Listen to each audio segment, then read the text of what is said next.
Now, because I'm the one doing the talking, I give myself permission to tell my story.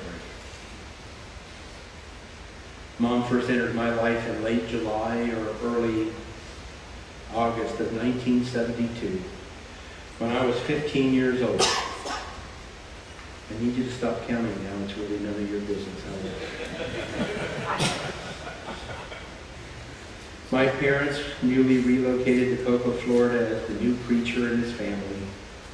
Were invited on that first Sabbath in town to the Feist family's home for lunch after church. There I had my first introduction to a smoking hot 16-year-old beauty who had also prepared the whole meal by herself. 3 weeks or so later, she started her senior year and me my sophomore year at Forest Lake Academy in Orlando. The interesting thing is, our only date in high school was when she asked me to a girls' Ask Guys party because her boyfriend could not come back to town to join her. After all, who could be less threatening to an absent boyfriend than the sophomore son of a preacher? 5 years later, now in college together, I stole her heart away from yet another boyfriend, and we were married in 1978.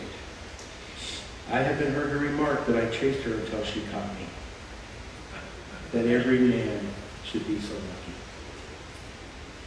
In 1992, her dad retired from the military. He was a spy, actually, in the Korean War. And from a career as a defense industry engineer at the Kennedy Space Center. And now, having followed his own servant heart into a career as a Christian educator, died unexpectedly while in his classroom. It was at this time that Mom entered my life full-time when she moved to North Carolina to live in our home. For the past 24 years, I have been blessed in ways I would not have dreamed possible. I have been privileged to witness firsthand her compassion, her unqualified love for her children, grandchildren, and then great-grandchildren. I have seen her love my wife through many trying times, sometimes of my own devising. I have watched as she has influenced the lives of my 2 sons from the ages of 4 and 12, and David since his birth, right here, helping shape them into the remarkable men they are today. I have seen how, even from afar, she has affirmed, nurtured, and influenced Anthony and Melissa's lives in Texas. Last week. I have observed the lives she touched, changed, loved, and affirmed in every arena of her life. And I want to say how much she loved her church family. The diversity, the acceptance, the affirmation, the love of Jesus modeled each and every week. Of all the churches that nurtured her well through the years, both in Florida and for many years at Kernersville in Seventh-day Adventist Church, where she had many friends, I think she loved Triad Adventist Fellowship the most. Merrily, Tom, Sandy, David, myself, we thank our church family here at TAF from the depths of our hearts for making these last 2 years so remarkable for her. I can say she loved you all with all her heart, and that was a lot of love indeed. And if she were here with me today, this is what I would tell her. Bear with me. Thank you for sharing your love of football, for the whoops of excitement from upstairs every time the Panthers scored. I'm going to miss that. Thank you for making our travels together so rewarding. Seeing the world through your eyes was amazing. Thank you for all that laundry you did. I was truly spoiled, and I fear I am guilty of taking that for granted. Oh, and also all that, the mail and the empty trash cans you retrieved from the road over many years. Thank you for the example you set of patient kindness and affirmation to all whose lives crossed your path. My sons and all your grandchildren have followed in your example. Thank you for your legacy of love for your children, your grandchildren. They're all here today. For your great-grandchildren, and for unconditionally including Becky, Sandy, and me into this remarkable circle of life.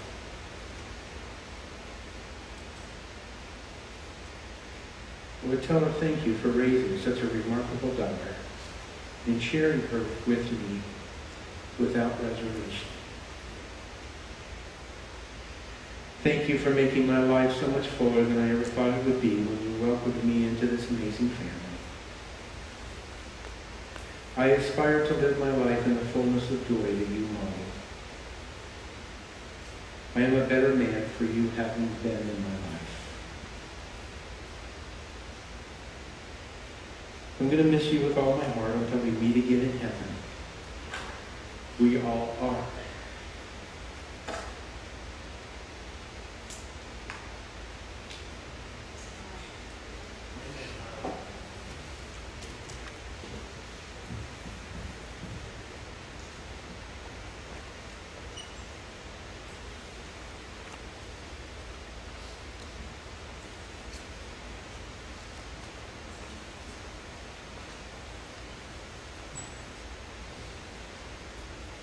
I'd just like to say thank you to Howard for making it through that.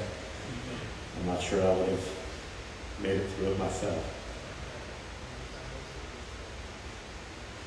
As Howard mentioned, we're going to take a little bit of time here to allow everyone to share stories, testimonies. And I'm going to start, since I have a microphone.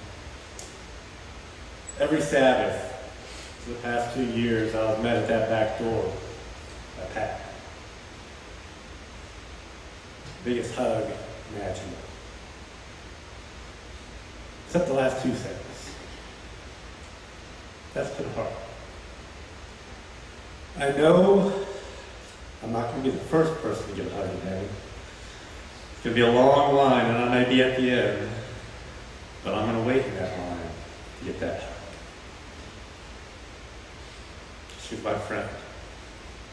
She was family. A year at TAF family. And this is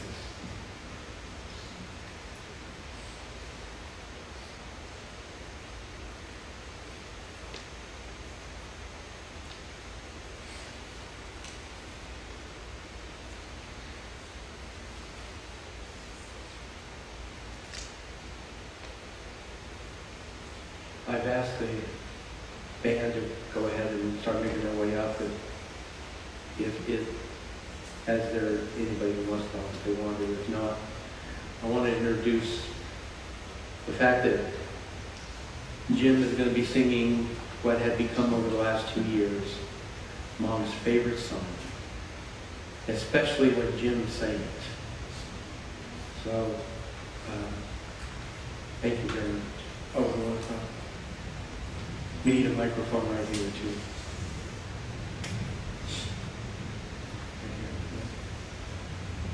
We got it. Chris, right here.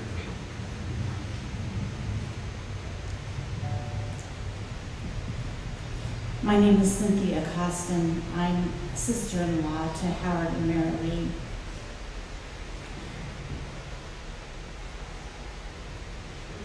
So Pat was kind of grandma-in-law to our family and to our kids. She was known as Grandma Feist at our house. 2 weeks ago, I had major neck surgery, and I've been recovering from that.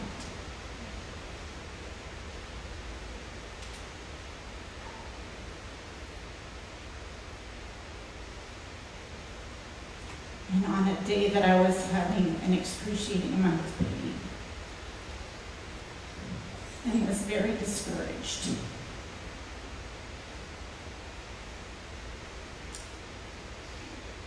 I got a text from Bruce that said that Tommy and Pat had been in a terrible accident.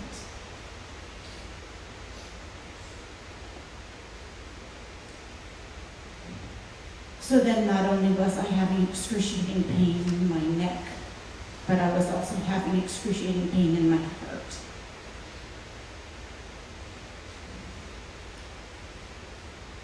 And as the day wore on, we found out that the news about Grandma Feist was the worst possible news.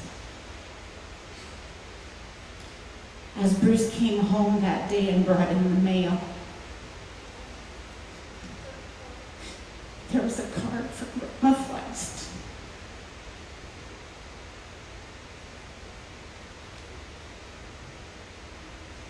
Telling me how sorry she was for the pain that I was going through with my neck, and how she wished me well in my recovery. We so often speak figuratively about how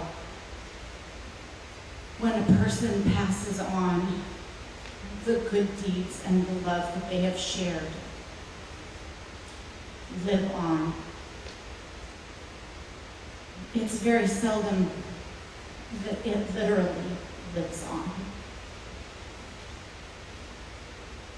As we remember figuratively all of the things that Grandma Feist has done for us, I will forever cherish the fact that it literally lived on for me in a day of excruciating pain for me.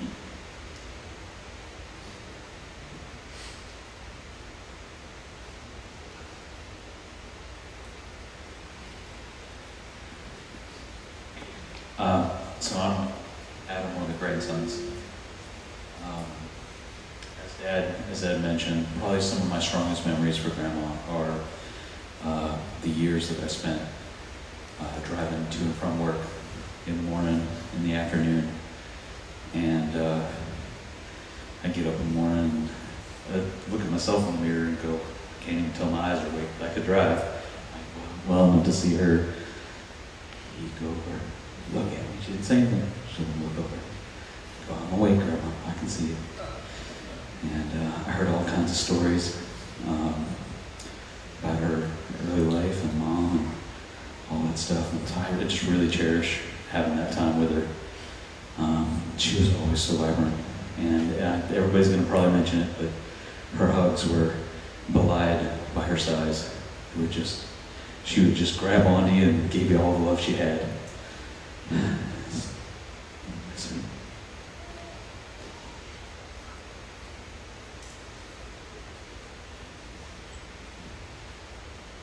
Well, I could tell you all kinds of experiences, but I won't. All I want to say, I want to thank God for all the years I had with her. She was the most kind, loving person there was. She had so many friends. She loved you. She cared for you. And my sister and I want to thank you for being part of our family.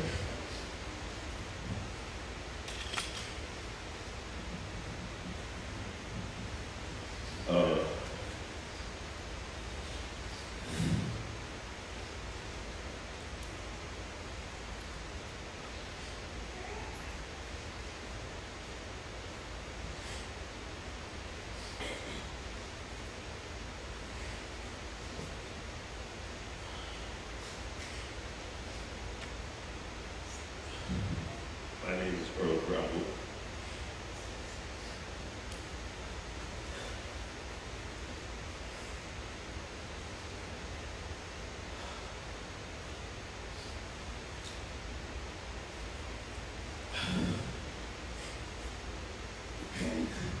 The pain that I feel right now, I can't express it.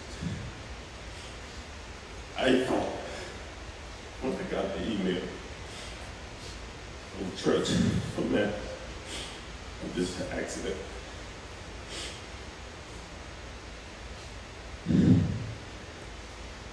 I had just left the hospital for Simon Center for how the night work. I'm walking out to my car. I stood in the breezeway, going to the parking lot where I have met Howard at the end of the day after work. this day he was not there. It took me, I would say, 15 to 20 minutes just to realize what an email was saying. I didn't want to put the name to who I think the face belonged. I wanted to separate that image of not being able to know that on that Friday afternoon, I would not see Pat here, meeting her outside to give her a receive of my usual every week hugs and welcome. My pain, maybe it's as deep as the family, but I felt she gave me unconditional love. No matter the time when I see her, she would actually look for me in here or out in a fellowship hall every week. She told me many times, just hugging you and seeing you every week make her feel so happy. That to me, as a young man,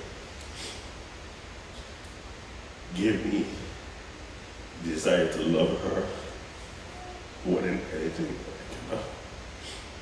She was like a mother, a friend, a grandmother to me, and she showed me that compassion every time we stand face to face.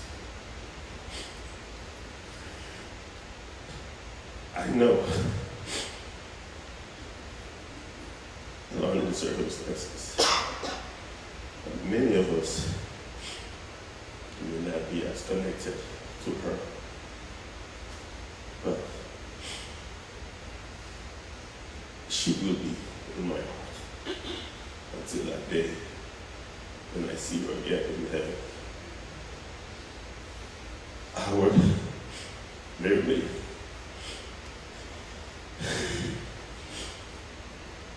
I grieve with you guys and your whole entire family because I believe I too have lost a mom and one of the best friends I can ever think about. Thank you for allowing her to be a part of my life.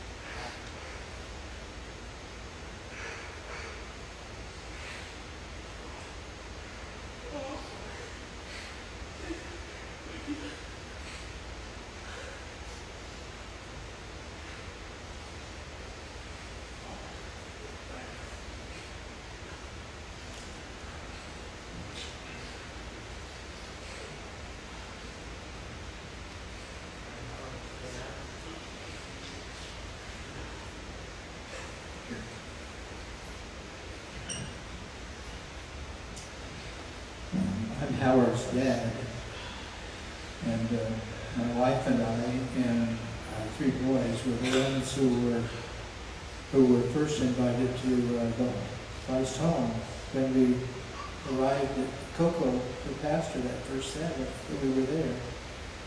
And it was obvious that both Pat and her husband Dave had a grasp on the Lord that was just not going to be severed this side of the kingdom. And it was obvious also that she loved everyone who came into her realm.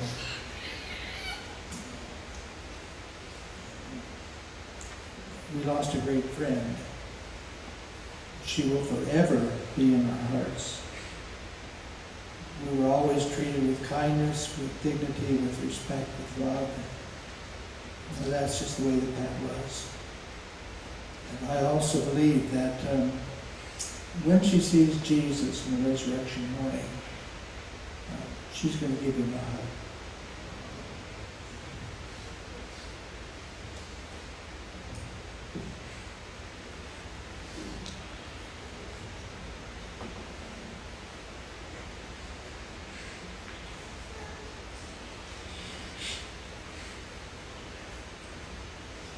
Hi, I'm Sandy Feist's sister, and she's not here today because she's in the hospital with Tom. But we wanted to come and honor Miss Pat. My children knew her as Grandma Pat because Marilyn and Howard have been so gracious to welcome us in their home over the years. So my children got to know Miss Pat, and of course, you know how she is. She loved them so much and was always so accepting of them. My son Ricky was not here, but I know my son Ricky has been over there a lot. Oh, he is. Well, I guess my son Ricky is here. And I appreciate so much the love that you guys have poured out on my family. And I know that all comes from Miss Pat. And so I just wanted to stand up and honor her and thank Marilyn and Howard so much for bringing us into your family.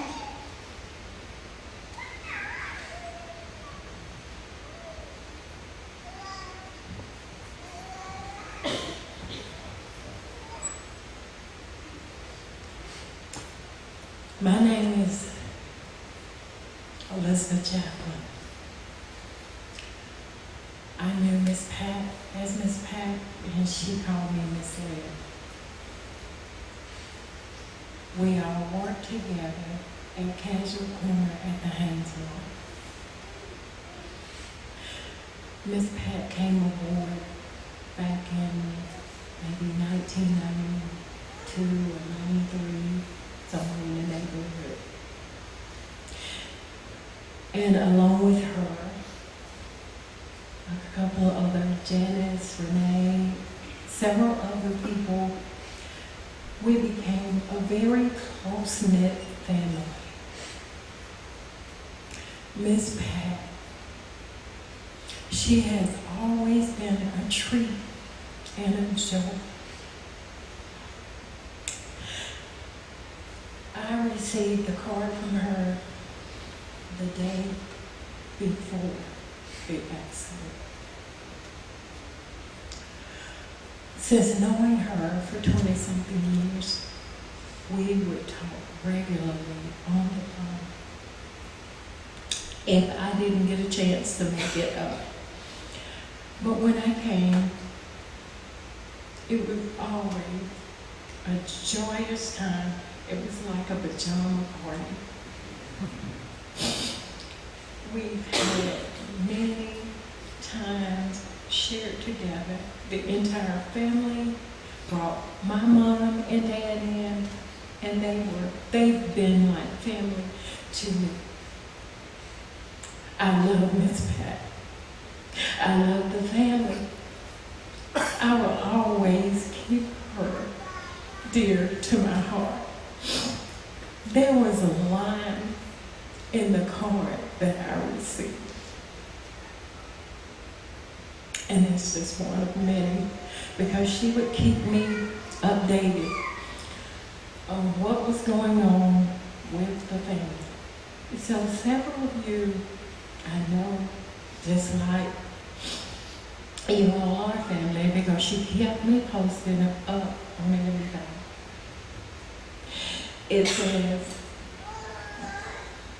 the card says, thinking of you and holding you dear at heart. And it says, hugs and love forever.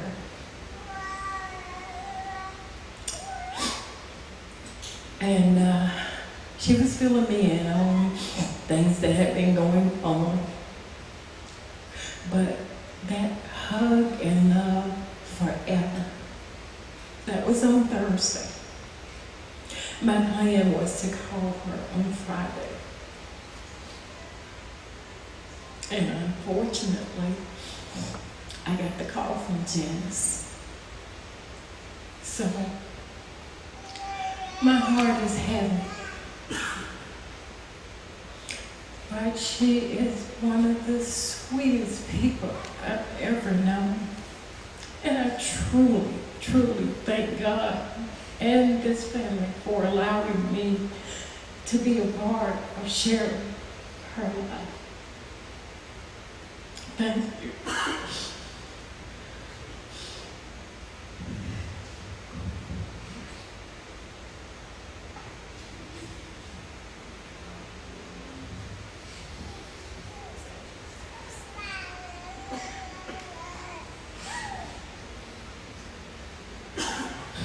I've got one thing to share.